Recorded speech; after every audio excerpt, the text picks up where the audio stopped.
Hello, everyone. I'm Melissa Budzinski with Gilda's Club, Grand Rapids. We're so glad that we can come together on this virtual platform while staying safe at home or maybe at school.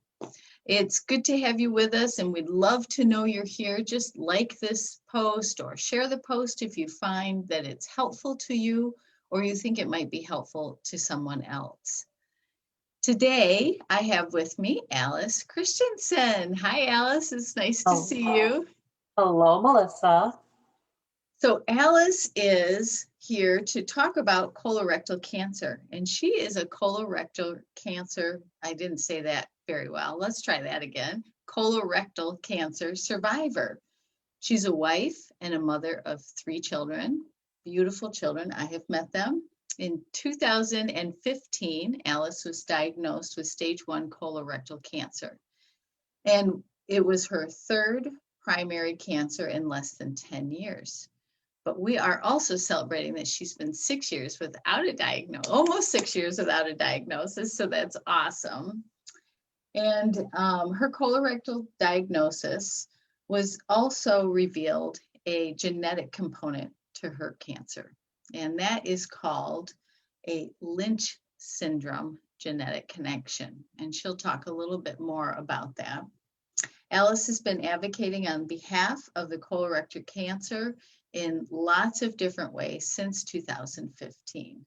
Education and peer support are an important guiding principle for Alice. And I have seen this in action in our colorectal rectal cancer group and the Lynch syndrome group. And so just really appreciative of your passion and expertise and your willingness to share your story and share resources. So glad to have you with us here today, Alice.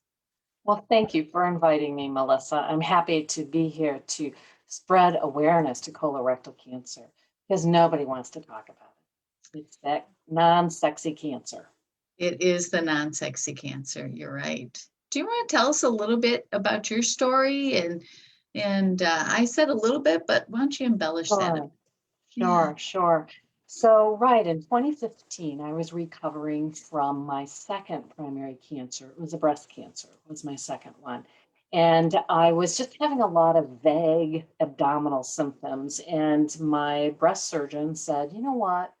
You need to get your insides checked out.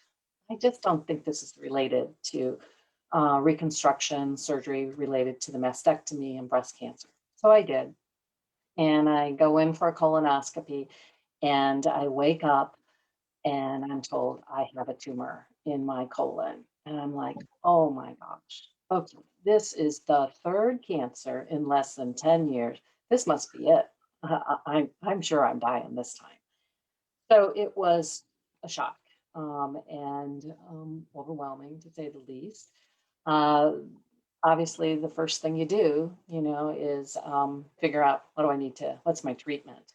And so went about having the tumor removed. At that point, it was staged and I was stage 1. But also at that point, the tumor indicated that there might be a genetic mutation to my cancer because everybody in my healthcare circle was like, this is weird. Three cancers, primary cancers, three different ones, in less than 10 years, and you're younger than 60. There's got to be a genetic component to this. Yeah. But, nobody really had talked about it or explored that till now, till that diagnosis. So that was how I came to be diagnosed with colorectal cancer. Wow. So that was just a huge, because you not only became diagnosed with colorectal cancer, but then this wider piece of the Lynch syndrome, also learning all about that. Right, yes, Yeah. there was. And at that time, there was quite a delay in being able to get genetic testing. So there was a 6-month delay from my original diagnosis of colorectal cancer to then the Lynch syndrome diagnosis. So it gave me lots of time to do some research, which we all know Dr. Google can kill you in a moment, Yeah. if you're not Googling the right information. So it was pretty scary. But then I found out 6 months later that I did have it, which then just opens up a whole nother box of, oh, how did I get this? And did I pass it on to my kids? And yes, this is one of those rare, not all colorectal cancers are hereditary. In fact, very, very few are hereditary. The majority of colorectal cancers are sporadic. Okay. But 3 to 5% are in this Lynch syndrome group, which was my group, what I'm in. And then that is that mutation that's passed down from one parent to the child. And there's a 50% chance I could have passed it on to my 3 children, and 2 of my 3 children have Lynch syndrome. I passed it on. And yet it's knowledge. Knowledge is powerful. When you know this, that there's a family history of something, getting active surveillance is really, really important. And that's like colorectal cancer. Colorectal cancer is the only cancer that really can be prevented by these screenings called colonoscopies. And the, the, the ideal is to find cancer in its early stage, or with colorectal cancer, it's in the polyp stage, before it's even turned cancerous. They remove those, and then that reduces your risk of colorectal cancer. So it is a blessing to know we have this mutation. It just means more active surveillance, but then we can prevent or catch things early. Sure. So in your case, in the colorectal cancer, they caught that early, stage 1. And so they have been able to then keep you on active surveillance. And so how often do you go for a colonoscopy now that you have that diagnosis? Sure. So because of my Lynch syndrome, the recommendations for how often I get colonoscopies is much different than the general population. So Okay. I get to go every year for my colonoscopy. Maybe I could stretch it to 15 months. It all depends upon what they see, or what they find. So the recommendation is typically with Lynch syndrome, you should have a colonoscopy every 1 to 2 years. That's how Okay. often I do it. Ah, wow.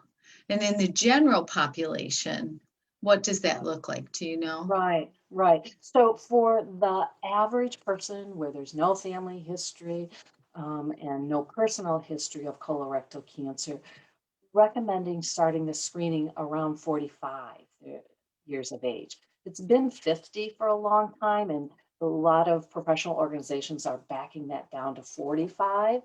But at my time, it was 50, age 50. And then it's every 10 years if they don't find anything. Depending on what they find and your family history, it may be as often as every 3 to 5 years. But average person, it's about every 10 years. Okay.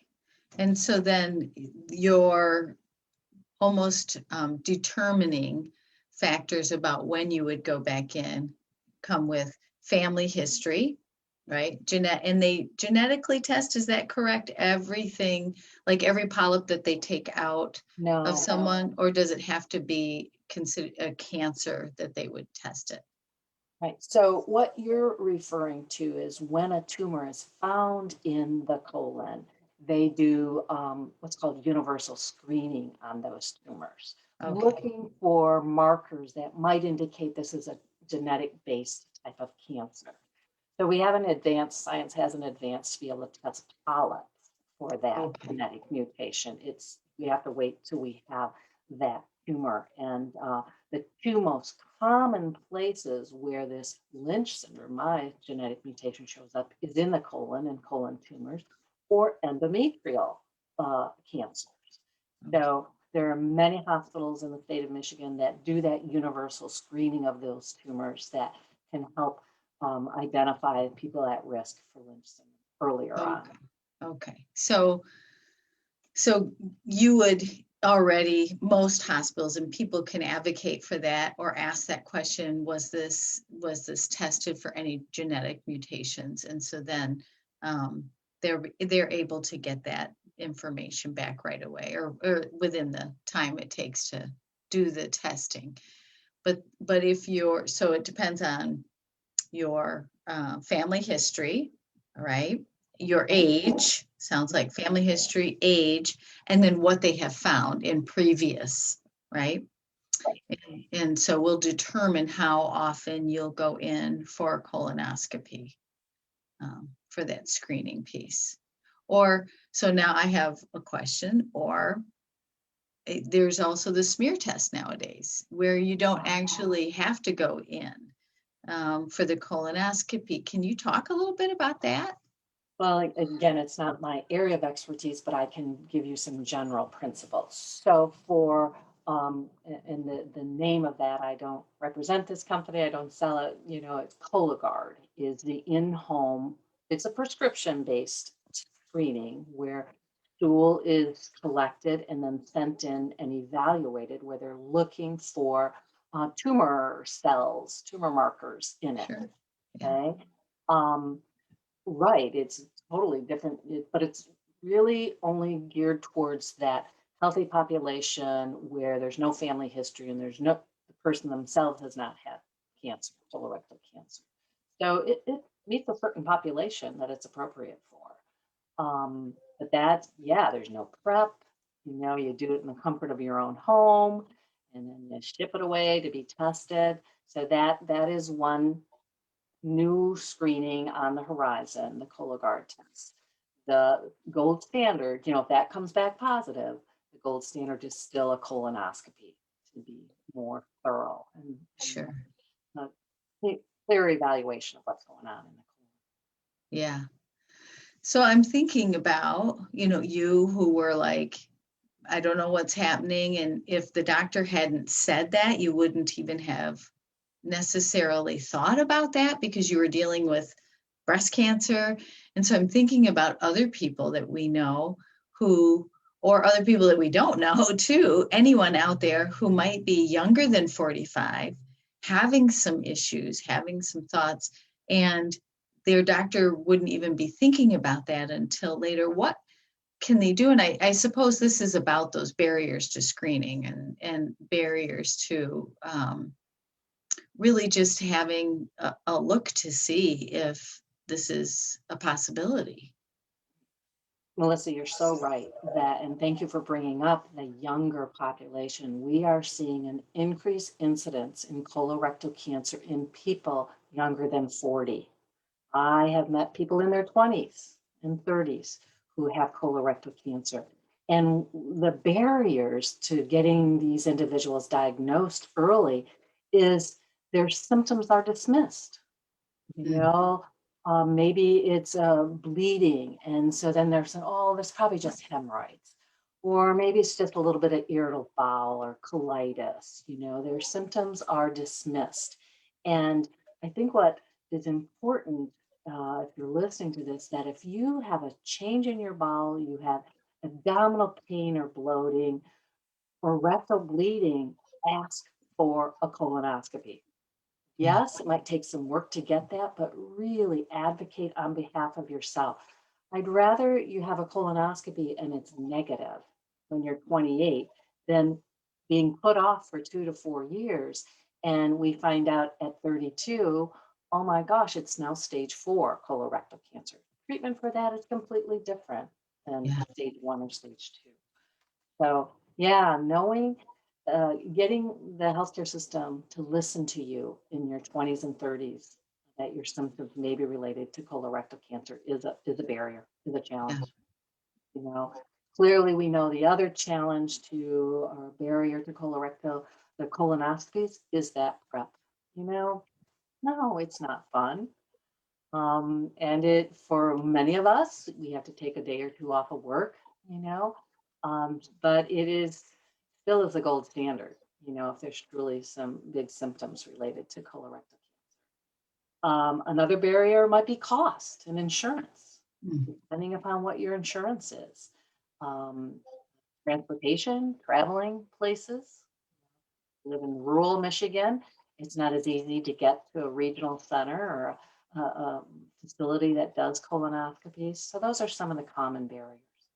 Yeah. Oh, and I can see that those really would take a little bit of navigating and a lot of it maybe of advocating for self. or finding someone that is a supporter of you that you can activate as a advocate for yourself if that's hard to do. And I will say that all of the doctors that we have had at least speak at Gilda's Club have talked about how open they are to doing screenings before 45 and how they are, these gastrointestinal doctors or are really advocating for a wider view or net to these colonoscopies or use of Cologuard or whatever, so that they can catch this as early as possible, because your the rate of cure is way higher than if it's later stage. Right. Yeah, we are blessed to live in a metropolitan area that has lots of excellent resources for gastrointestinal issues, colorectal cancer. So yeah, it's a great city to be in for a health problem related to that. Yeah, I would agree. Yeah, we really are well supported here. I wanted to follow up on that. Be an advocate for yourself, plus have an advocate. That is one of my passions, that it's really important to have somebody who's got your back, or maybe somebody who's walked this same road with you.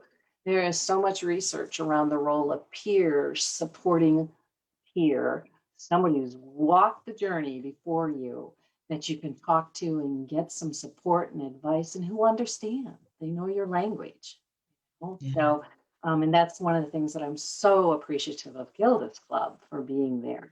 I still remember the day when I got my Lynch syndrome diagnosis. Well, first when I got the colorectal cancer diagnosis, and I'm calling around looking for support groups, going, who can I talk to? I need to talk to somebody. And then when I got the Lynch syndrome diagnosis, I immediately called Gilda's Club. And I said, do you have anybody in your books with Lynch syndrome? I really need to talk to somebody because I think I'm dying. This is my third cancer and I'm scared to death of this diagnosis of Lynch. And you guys connected me up with someone who was 10 years older than me, who has had 6 primary cancers, and she's alive and living a beautiful life. I'm like, oh, cool. Okay, I'm going to support.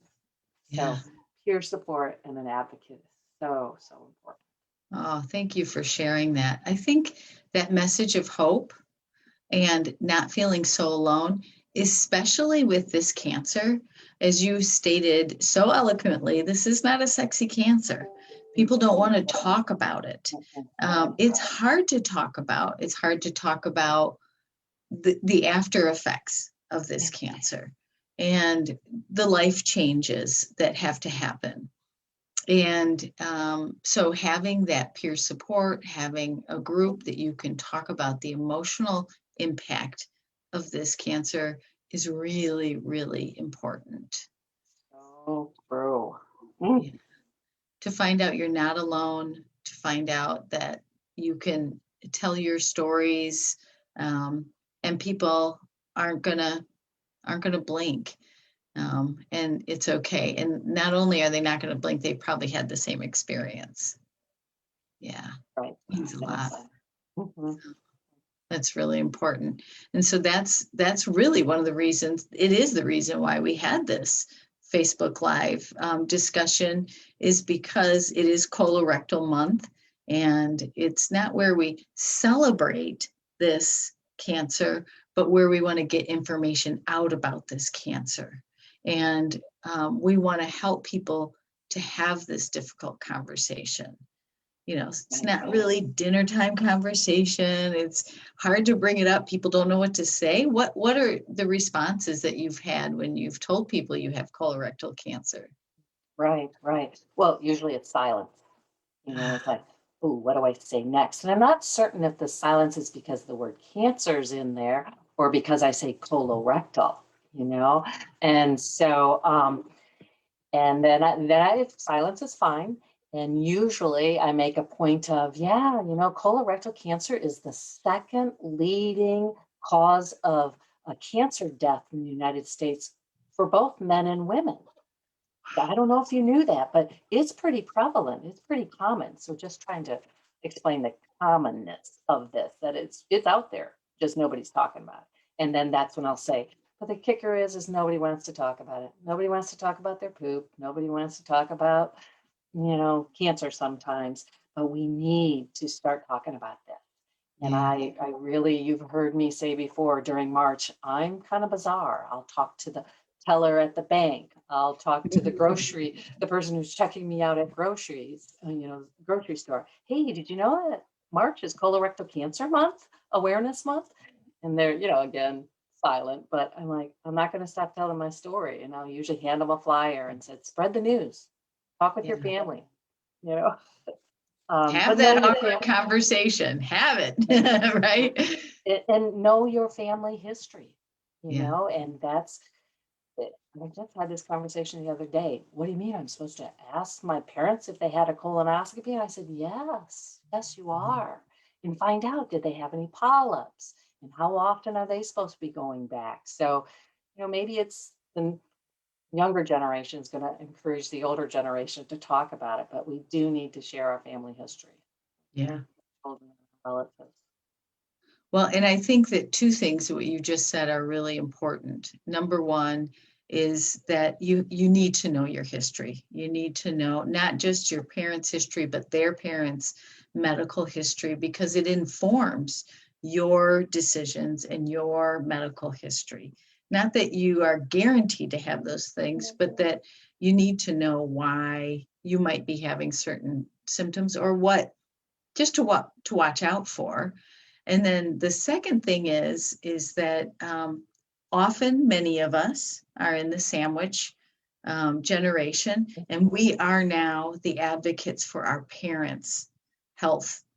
And so being able to say, I think they should have a colonoscopy. I think they should see a gastroenterologist. I think, to be able to say those things, to be able to know, to talk with your parents about their elimination history, how things are going, if things have changed, Yeah.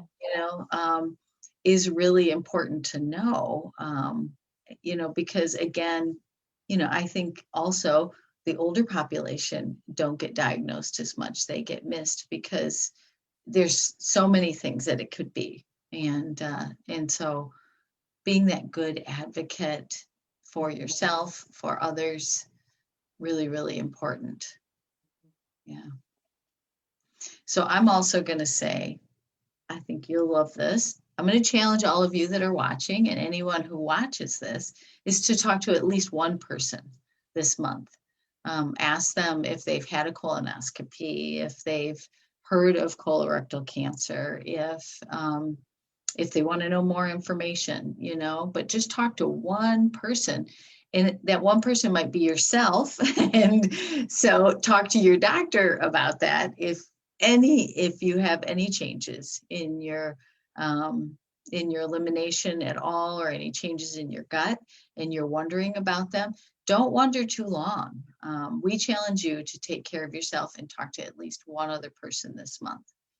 And if you want more information, we're happy to talk with you about that. And so call Gilda's Club. We'll help you to get connected, maybe even to Alice as a peer mentor.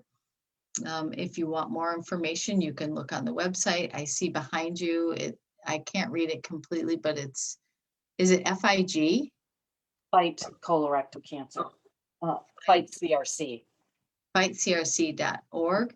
And you can check on there and see what's going on.